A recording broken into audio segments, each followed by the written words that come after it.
Hello guys, welcome back to our channel. Last ரெண்டு வீடியோல first and second sum solve பண்ணிப்போம். இந்த வீடியோல third sum solve பண்ண போறோம். அது என்னன்னு பாத்தீங்கன்னா best time to buy and sell stock. அது எப்படி பண்றதுன்னு நம்ம பார்க்கலாம். First நம்ம solve பண்றதுக்கு முன்னாடி question நம்ம எப்படி understand பண்ணிக்கலாம் அப்படின்றத நான் clear-ஆ explain பண்ணிடுறேன். பாத்தீங்கன்னா first ரெண்டு sum நம்ம ஆல்ரெடி சால்வ் பண்ணி வீடியோ வந்து அப்லோட் பண்ணியாச்சு. நீங்க பார்க்கலன்னா மறக்காம செக் பண்ணி பாருங்க. ரெண்டு சம்மே நான் நல்லா எக்ஸ்பிளைன் பண்ணிருப்பேன். Then இந்த வீடியோல பாத்தீங்கன்னா third sum வந்து நம்ம சால்வ் பண்ண போறோம். அதாவது best time to buy and sell stock. இதுவும் ஒரு ஈஸி லெவல் ப்ராப்ளம் தான். ஃபர்ஸ்ட் வந்து நம்ம ப்ராப்ளம் ஸ்டேட்மெண்ட் வந்து பார்த்தரலாம். நான் ஆல்ரெடி எடுத்து வச்சிருக்கேன். பாத்தீங்கன்னா இது question lead code question number 121 easy topic. You are given an array prices னு ஒரு array கொடுத்திருக்காங்க. பாத்தீங்கன்னா arrayக்குள்ள நம்ம values வந்து insert பண்ணிருக்காங்க.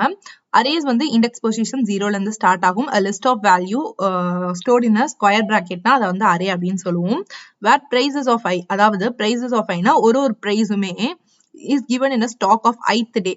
இப்ப இது வந்து first day, இது வந்து second day. ith dayனா நம்ம 1ல இருந்து நம்ம கவுண்ட் எடுத்துக்கணும். இப்ப 7 இருக்குது first டேயோட ஸ்டாக், 1ன்றது செகண்ட் டேயோட ஸ்டாக், தேர்ட் டேயோட ஸ்டாக் பாத்தீங்கன்னா 5, fourth டே வந்து அது மாதிரி வந்து இன்க்ரீசிங் ஆர்டர்ல வந்து போய்கிட்டே இருக்கும் அப்படின்றாங்க. You want to maximize your profit by choosing a single day to buy one stock and choosing a different day in the future to sell the stock. அதாவது நீங்க பேசிக் ஸ்டாக் மார்க்கெட் கான்செப்ட் தான் இதுலயும் இருக்கு. நீங்க ஒரு சிங்கிள் டே வந்து choose பண்ணணும். அந்த சிங்கிள் டேல நீங்க வந்துட்டு அதாவது ஒரு டேல நீங்க வந்து ஸ்டாக் வந்து வாங்கணும். அண்ட் அனதர் ஃபியூச்சர்ல இருக்க ஒரு டேல அந்த ஸ்டாக் வந்து நீங்க செல் பண்ணணும். அது வந்துட்டு மேக்ஸிமைஸ் ப்ராஃபிட் உங்களுக்கு கொடுக்குற மாதிரி ஆன்சர் வரணும். அதாவது நம்ம கம்மியா வாங்கி அதிகமா விற்கிறது, அதுதான் இந்த இடத்துல அவங்க சொல்ல வராங்க. Return the maximum profit you can achieve from this transaction. இந்த டிரான்சாக்ஷன்ல நீங்க எவ்வளவு மேக்ஸிமம் ப்ராஃபிட் உங்களால அச்சீவ் பண்ண முடியுமோ அதை வந்துட்டு ரிட்டர்ன் பண்ணுங்க அப்படின்னு சொல்லியிருக்காங்க. If you cannot achieve any profit, in case உங்களால எந்த ஒரு ப்ராஃபிட்டும் அச்சீவ் பண்ண முடியல அப்படின்னா ஜீரோவை ரிட்டர்ன் பண்ணுங்க அப்படின்னு சொல்லி கொடுத்துருக்காங்க. ஸோ இதான் ப்ராப்ளமோட ஸ்டேட்மெண்ட். இன்னும் கொஞ்சம் நான் டயக்ராமேட்டிக்கா உங்களுக்கு சொல்றேன், நல்லா புரியும்.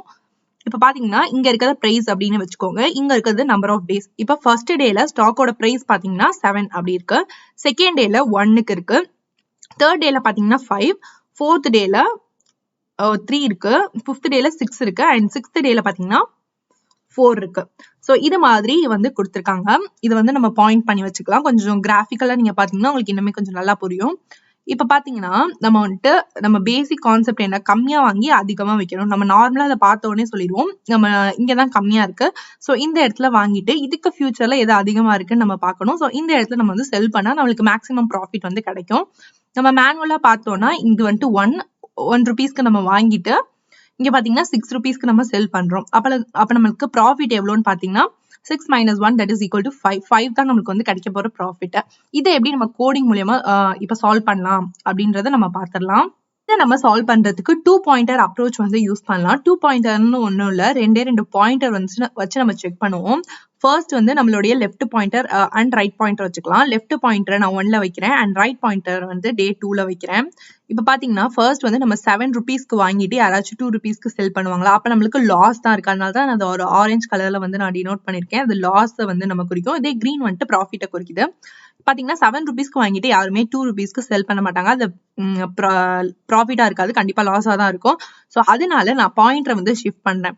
ஏன் எதனால ஷிஃப்ட் பண்றேன்னா எல்ன்றது வந்து நம்மளுக்கு பை, நம்ம எப்பயுமே கம்மியான விலைக்கு தான் வந்து வாங்கணும். சோ அதனால நெக்ஸ்ட் பாயிண்டருக்கு நான் ஷிஃப்ட் பண்றேன். அது வந்து செக் மினிமமா இருக்குதா அப்படின்னு பாக்கணும். இப்போ வந்துட்டு 7ஓட 1 வந்துட்டு கம்மியா தான் இருக்கு. ஸோ நம்ம பாயிண்டரை ஷிஃப்ட் பண்ணிக்கலாம். ஸோ இங்க இருக்க லெஃப்ட் பாயிண்டரை நான் இங்கே ஷிஃப்ட் பண்றேன் அண்ட் இங்க இருக்க ரைட் பாயிண்டரை பாத்தீங்கன்னா தேர்ட் டேக்கு வந்து நான் ஷிஃப்ட் பண்றேன். பாயிண்டர் ஷிஃப்ட் பண்ணிட்டேன். இப்போ வந்துட்டு நம்ம எல்ன்றது பை, ஸோ நம்ம 1 ருபீஸ்க்கு பை பண்றோம் அண்ட் பாத்தீங்கன்னா 5 ருபீஸ்க்கு இங்க செல் பண்றோம். இப்போ ரைட் பாயிண்டர் வந்து இங்க இருக்கு, 5க்கு நேரா இருக்கு. So 5 - 1 that is 4. ஸோ அந்த 4 வந்துட்டு நான் மேக்ஸ் ப்ராஃபிட் குள்ள வந்து ஸ்டோர் பண்ணி வச்சுக்கிறேன். ஸோ 4 அப்படின்றத நான் இப்ப மேக்ஸ் ப்ராஃபிட்ல வச்சிருக்கேன். இப்ப இருக்க வரைக்கும் பாத்தீங்கன்னா லெஃப்ட் பாயிண்டர் வந்து ரொம்பவே கம்மியா இருக்கு, அதாவது 1லயே இருக்கு. ஸோ அந்த 1லயே இருக்கட்டும். நெக்ஸ்ட் வந்து நம்ம ரைட் பாயிண்டரை மட்டும் மூவ் பண்ணலாம். இங்க இருக்க ரைட் பாயிண்டரை நான் ரிமூவ் பண்ணிட்டு இந்த 4 கிட்ட வந்து நான் ஆட் பண்றேன். 4ஓட இந்த இடத்துல நீங்க ஆட் பண்ணிட்டீங்க அப்படின்னா பாத்தீங்கன்னா தேர்ட் டேல இருக்கு. ஸோ 3 - 1 அதாவது மேக்ஸிமம் ப்ராஃபிட் வந்து இந்த இடத்துல 2 தான் நம்மளுக்கு கிடைக்க போகுது. அதாவது 2 வந்துட்டு கண்டிப்பா 4ஓட சின்ன நம்பர் தான். ஸோ மேக்ஸ் ப்ராஃபிட்ல 4ஏ இருக்கட்டும். நெக்ஸ்ட் பாத்தீங்கன்னா 5th டே அன்னைக்கு 6 ருபீஸ்க்கு இருக்கு, நம்ம வாங்கியிருக்கிறது வந்து 1 ருபி. ஸோ 6 - 1 பாத்தீங்கன்னா 5 வந்து 4ஓட பெருசு. ஸோ வந்து இங்க இருக்க மேக்ஸ் ப்ராஃபிட்ல இருக்க 4 நம்ம ரிமூவ் பண்ணிட்டு 5ன்றதை வந்துட்டு நம்ம அப்டேட் பண்ணிக்கலாம். இப்போ மேக்ஸ் ப்ராஃபிட்ல வந்து 5 இருக்கு. ஸோ நெக்ஸ்ட் பார்த்தீங்கன்னா அதோட கம்மியாக தான் இருக்கு. ஸோ நம்ம செக் பண்ண தேவையில்லை. நீங்க செக் பண்ணனாலும் பார்த்துக்கோங்க. 4 - 1 3 தான். ஸோ 3 வந்துட்டு 5ஓட கம்மி தான். ஸோ நம்ம ஆட் பண்ண தேவையில்லை. இப்போ பார்த்தீங்கன்னா மேக்ஸ் ப்ராஃபிட்ல நம்மளுக்கு 5 அப்படின்ற ஒரு அவுட்புட் இருக்கு. ஸோ நம்மளுக்கு மேக்ஸிமம் ப்ராஃபிட் எவ்வளோ கிடைக்க போகுது அப்படின்னு பார்த்தீங்கன்னா 5 rupees. ஸோ அதை தான் வந்துட்டு நம்ம சால்வ் பண்ணியிருக்கோம். இப்போ இதோட டைம் காம்ப்ளெக்சிட்டி பார்த்தீங்கன்னா 1 டைம் தான் நம்ம லூப் கொண்டு போறதுனால பிக் ஆஃப் n தான். நான் கமெண்ட்ல வந்து ஒருத்தவங்க கேட்டிருந்தாங்க லைக் பிகோ நோட்டேஷன் வந்து தெரியாது அப்படின்னு சொல்லி. நான் அதுக்கு தனியா வீடியோ அப்லோட் பண்றேன்.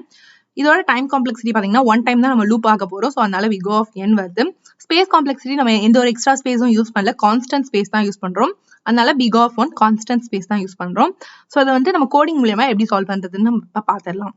இப்போ பாத்தீங்கன்னா இதோட கோடிங் பார்ட் வந்து சால்வ் பண்ணிடலாம். ஃபர்ஸ்ட் வந்து எல் அண்ட் ஆர் அப்படின்னு டிக்ளேர் பண்ணியிருக்கேன். எல் வந்து லெஃப்ட் பாயிண்டர் அண்ட் ஆர் பாத்தீங்கன்னா ரைட் பாயிண்டர். ஸோ வந்து 0 1 அதாவது நம்ம பொசிஷன் வந்து டிக்ளேர் பண்ணிக்கிறோம். இப்போ இங்க வந்துட்டு லெஃப்ட் பாயிண்டர் இருக்கு, இங்க வந்து ரைட் பாயிண்டர் இருக்கு. அதை தான் வந்துட்டு 1 and 2 அப்படின்னு நான் டிக்ளேர் பண்ணிக்கிறேன். இந்த இடத்துல வந்து நம்ம 0 and 1 அப்படின்னு டிக்ளேர் பண்ணிக்கிறோம்.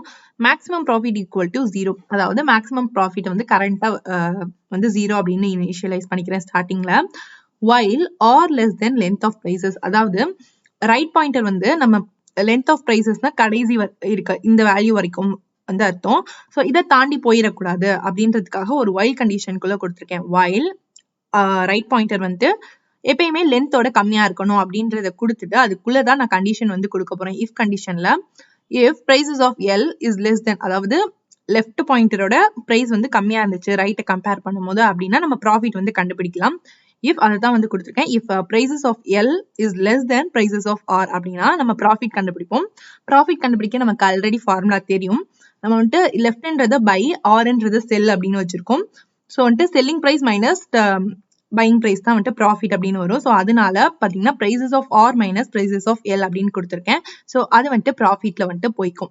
இப்போ மேக்ஸிமம் ப்ராஃபிட் நம்ம கண்டுபிடிக்கணும். ஸோ அதுக்காக மேக்ஸிமம் ப்ராஃபிட் ஈக்குவல் டு மேக்ஸ்ன்ற ஒரு ஃபங்க்ஷன், நம்ம ப்ரீடிஃபைன் ஃபங்க்ஷன் நம்ம பைத்தான்ல இருக்கு.